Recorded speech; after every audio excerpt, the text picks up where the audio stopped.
Hello, good morning. कैसे हैं आप लोग? बहुत अच्छे होंगे, आशा कर रहा हूँ आप लोग बहुत अच्छे होंगे। मैजिक स्टडी यूपी में मनीष सर के द्वारा आप सभी लोगों का समासों की श्रृंखला में तहे दिल से स्वागत, अभिनंदन है। आज द्वंद्व समास का इतना आसान तरीका आपको बताने वाले हैं कि आप क्षण भर में, मिनटों में नहीं, क्षणों में, सेकेंडों में द्वंद्व समास की पहचान कर लेंगे और द्वंद्व समास को बिल्कुल आसानी से सीखेंगे। क्योंकि द्वंद्व समास इतना इतना रोचक होने वाला है कि आप इसको देखते ही देखते पहचान जाएंगे। ओके, चलो अब ले चलते हैं आपको द्वंद्व समास की तरफ। द्वंद्व समास की परिभाषा क्या होती है? सबसे पहले इस द्वंद्व समास की परिभाषा, पहले तो आपको परिभाषा बताएंगे, फिर इस समास की आपको बताएंगे एक ट्रिक। क्या बताएंगे? ट्रिक। ट्रिक नंबर 1, जिस समास के दोनों पद प्रधान हो, जिस समास के दोनों पद प्रधान हो वहां पर द्वंद्व समास होता है। बात आई दोनों पद, यानी किसी भी समास में दो पद होते हैं, प्रथम पद, उत्तर पद, पहला पद, दूसरा पद। तो यानी जिस समास का पहला पद और दूसरा पद दोनों पद प्रधान हो वहां पर द्वंद्व समास होता है। बहुत आसानी से। पहला पद क्या होता है? समास में जब दो पद होते हैं, जैसे मैंने लिखा माता पिता, मैंने लिख दिया माता पिता, तो ये प्रथम पद आपका माता हो गया, द्वितीय पद आपका पिता हो गया। तो जब जो दोनों पद प्रधान होंगे तो कौन सा होगा समास? द्वंद्व समास होगा। अभी आपको इसके बारे में बहुत आसान सी ट्रिक बताने वाला हूं। सबसे पहली ट्रिक क्या है? द्वंद्व समास में अधिकतम योजक चिन्ह का लोप होता है। क्या होता है?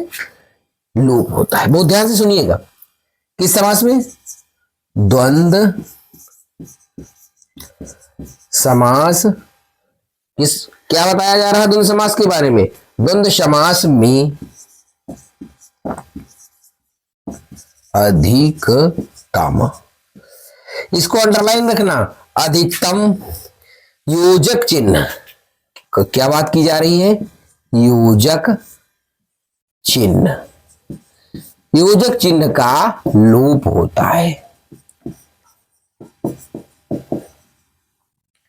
योजक चिन्ह समझ रहे हो आप? छोटा सा डैश होता है। जो पहली ट्रिक है कि द्वंद्व समास में योजक चिन्ह का लोप होता है, लेकिन 100% ये नहीं होता है। जिस शब्द में योजक चिन्ह लगा हो तो 100% वह द्वंद्व समास नहीं होगा। इतना याद रखना। ये है 90% या 80% के आसपास जिसमें योजक चिन्ह लगा होता है वह द्वंद्व समास होता है। लेकिन 10 और 20% में यह होता है कि वह जो है क्या होगा? द्वंद्व समास नहीं होगा। बहुत ध्यान से। अधिकतम तो होता है लेकिन 10% इसमें द्वंद्व समास नहीं होता है। तो हर योजक चिन्ह वाला द्वंद्व नहीं होता है। जैसे हमने बताया था पिछले कि हर योजक वाला द्वंद्व नहीं होता है। और दूसरी इसकी ट्रिक क्या है? Trick number 2। ट्रिक नंबर 2 क्या है? दोनों ट्रिकों को बहुत आसानी से ध्यान दे दीजिएगा, समझ लीजिएगा। अगर ट्रिक समझ गए तो फिर आसानी से द्वंद्व समास में, जिसकी बात की जा रही है, द्वंद्व समास में, द्वंद्व समास में और का लोप होता है। द्वंद्व समास में और का लोप होता है। ये और शब्द जो है ये छिपा होता है, ये दिखाई नहीं देता है, ये छिपा है। तो दूसरी ट्रिक है कि द्वंद्व समास में और का लोप होता है और कभी कभी योजक चिन्ह दिखता है और कभी कभी योजक चिन्ह छिपा होता है। इन दोनों ट्रिकों के माध्यम से आप द्वंद्व समास को समझ जाएंगे। अभी जब एग्जाम्पल आपके पास आएंगे तो आप बहुत आसानी से सीख लेंगे कि द्वंद्व समास क्या होता है। अगर समझ में आ रही है तो ज्यादा से ज्यादा लोगों को शेयर करते रहिए, जोड़ते रहिए, लाइक करते रहिए, सब्सक्राइब करते रहिए, अपने दोस्तों को बताते रहिए कि आज इस क्लास में द्वंद्व समास का। अब आपके सामने मैं एग्जाम्पल ला रहा हूं, उदाहरण ला रहा हूं। आप जस्ट उदाहरण आएंगे तो आप बहुत आसानी से इस उदाहरणों को समझ जाएंगे। बहुत ध्यान रखना, बहुत ध्यान से सुनना उदाहरणों को। जब आपके पास उदाहरण आएंगे तो आप खुद समझ जाएंगे इसमें क्या है। जैसे मैंने कहा माता पिता,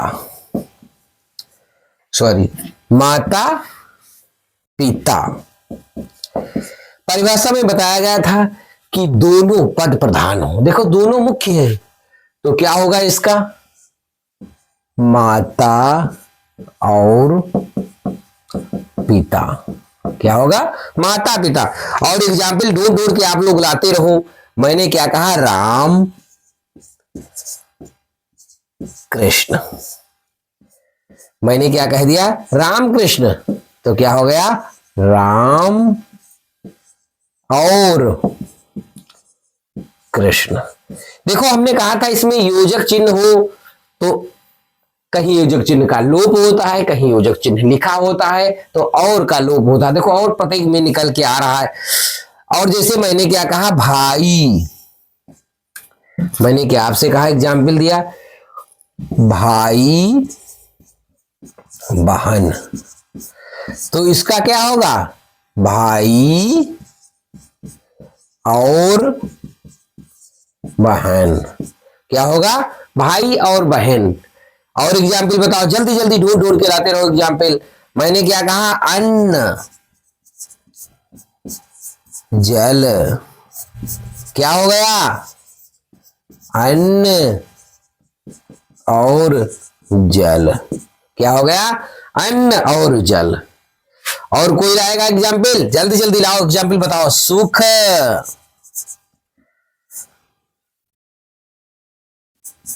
दुख, क्या होगा, सुख और दुख, हो गया। मैंने कहा अभी एग्जाम्पल लिख लिया, जल्दी से जल्दी लिखो, नोट्स करो, जल्दी नोट्स करो, फिर आगे बढ़ते हैं। एग्जाम्पल लिखिए जल्दी जल्दी जल्दी जल्दी, समय मत गंवाइए, जल्दी जल्दी एग्जाम्पल लिखते रहिएगा, एग्जाम्पलों को मत छोड़िएगा, जल्दी लिखो एग्जाम्पल। इरेज कर रहा हूं मैं।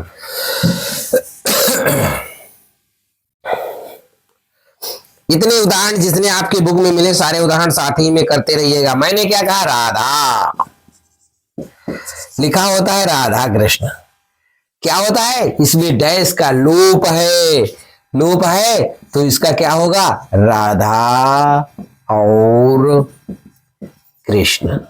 और समझते रहिएगा, राधा कृष्ण मैंने कहा तो देखो इसमें डैश नहीं, इसका लोप था, लेकिन राधा और कृष्ण हो गया।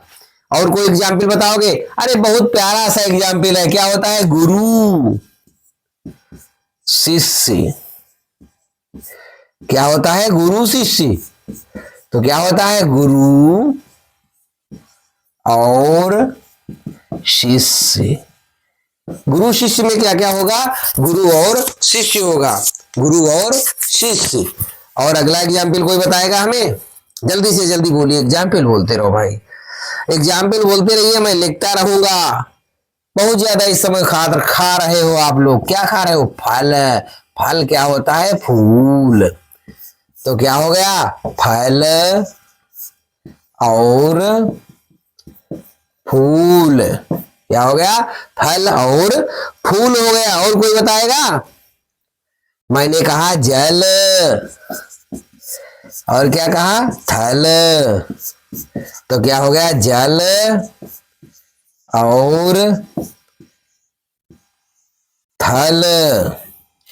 इसी प्रकार से आप लोग अपने नोटबुक से एग्जाम्पल लिखते रहिएगा। एक एग्जाम्पल और बताता हूं, जैसे डैश वाली बात हुई थी तो मैंने कहा दिन दिन, दिन दिन, यानी दिन दिन का मतलब हो गया, दिन दिन का मतलब क्या हो गया, जल्दी बताओ, दिन दिन का मतलब क्या हो गया, यहां मतलब द्वंद्व नहीं है। एक द्वंद्व की और ट्रिक, बहुत आसान सी ट्रिक समझ लीजिएगा, द्वंद्व समास की एक बहुत अच्छी सी ट्रिक है, याद आ गई। द्वंद्व समास, द्वंद्व समास में दोनों पद क्या होते हैं, एक दूसरे के विलोम होते हैं, बहुत ध्यान समझिएगा, विलोम होते हैं। इस समास में जो दोनों पद होंगे तो एक दूसरे के विलोम होंगे। डैश लगा होगा तो विलोम होंगे, अगर विलोम नहीं है, डैश लगा है, योजक चिन्ह लगा है तो द्वंद्व नहीं होगा।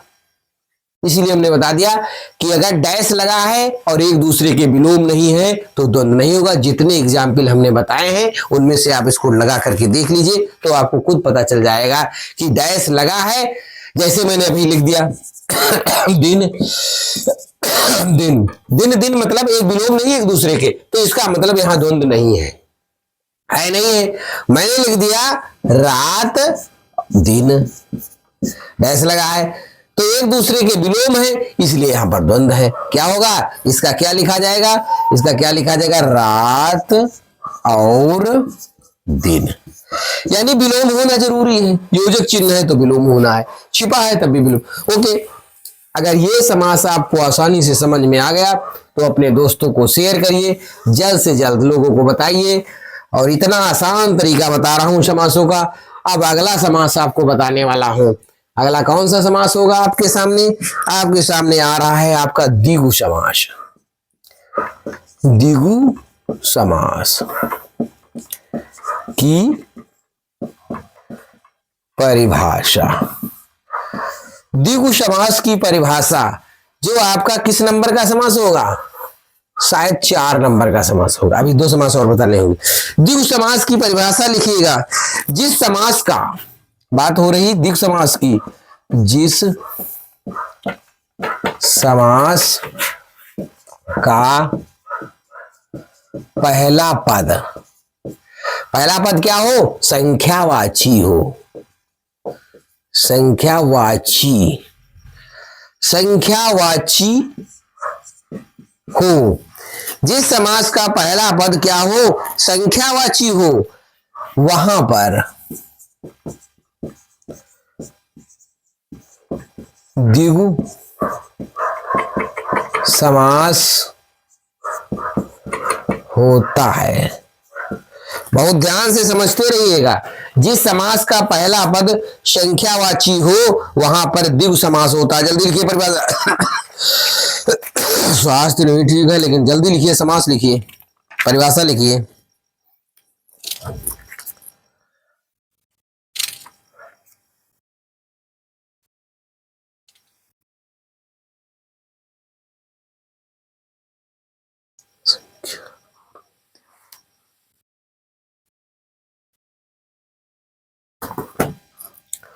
ओके, इसकी एक संस्कृत में परिभाषा होती है संख्या पूर्वी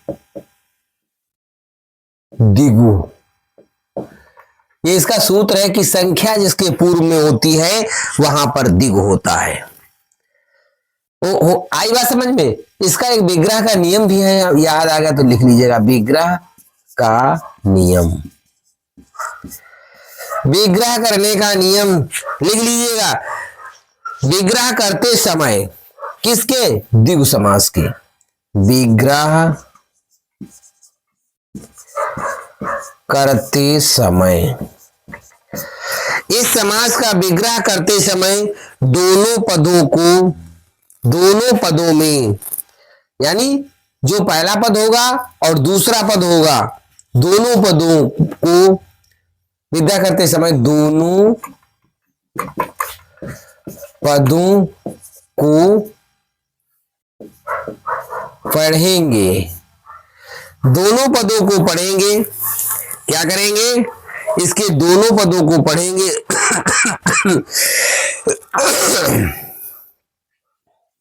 पढ़ा, दोनों को पदों को पढ़ने के बाद अगर संस्कृत में विग्रह करना है, अगर दोनों पदों को पढ़ेंगे, अगर संस्कृत में विग्रह करना है तो क्या करेंगे,